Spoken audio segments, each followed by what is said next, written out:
Hello guys, ಎಲ್ರಿಗೂ ನಮಸ್ಕಾರ. ಒಬ್ಬ JCB ಆಪರೇಟರ್ ಹೀಗೆಲ್ಲ ರಿವೆಂಜ್ ತೀರಿಸ್ಕೊಳ್ಬೋದು ಅಂತ ಹೇಳಿದ್ರೆ ನೀವು ನಂಬ್ತೀರಾ?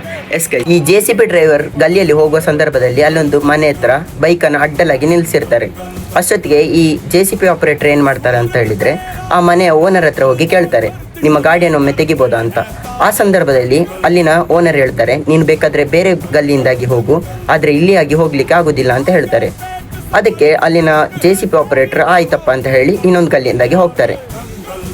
ಸ್ಟೋರಿಲಿ ಒಂದು ಟ್ವಿಸ್ಟ್ ಬರ್ತದೆ. ಏನಪ್ಪ ಅಂತ ಹೇಳಿದರೆ ಅಲ್ಲಿನ ಚರಂಡಿ ವ್ಯವಸ್ಥೆ ಸರಿಯಾಗಿರೋದಿಲ್ಲ. ಅಷ್ಟೊತ್ತಿಗೆ ಆ ಚರಂಡಿ ತೆಗೆಯುವಂಥ ಕಾಂಟ್ರಾಕ್ಟ್ ಈ JCB ಡ್ರೈವರ್ಗೆ ಬರ್ತದೆ.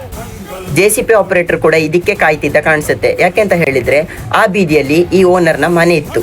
ಆದರೆ ಆ ಓನರ್ನ ಮನೆಯ ಮೆಟ್ಟಿಲು ರೋಡ್ಗೆ ಇಲ್ಲಿಗಲ್ ಆಗಿ ಅಟ್ಯಾಚ್ ಆಗಿತ್ತು. ಆದರೆ ಅಲ್ಲಿನ ಚರಂಡಿ ವ್ಯವಸ್ಥೆ ಸರಿಯಾಗಿರೋದಿಲ್ಲ. ಯಾವುದೇ ಪರ್ಮಿಷನ್ ಇಲ್ಲದೆ ಚರಂಡಿಗೆ ಅಟ್ಯಾಚ್ ಆಗಿರುವಂಥ ಮೆಟ್ಟಿಲನ್ನು JCB ಡ್ರೈವರ್ ಅದನ್ನು ತೆಗೆದು ಹಾಕ್ತಾನೆ. JCB ಡ್ರೈವರ್ ಮಾಡಿದ್ದು ಸರಿಯಾ ತಪ್ಪ ಅಂತ ನಿಮಗೇನು ಅನಿಸುತ್ತೆ ಕಮೆಂಟ್ ಮಾಡಿ. ನೆಕ್ಸ್ಟ್ ವಿಡಿಯೋದಲ್ಲಿ ಸಿಗೋಣ. ಅಂಟಿಲ್ ಟೇಕ್ ಕೇರ್, ದೆನ್ ಬಾಯ್.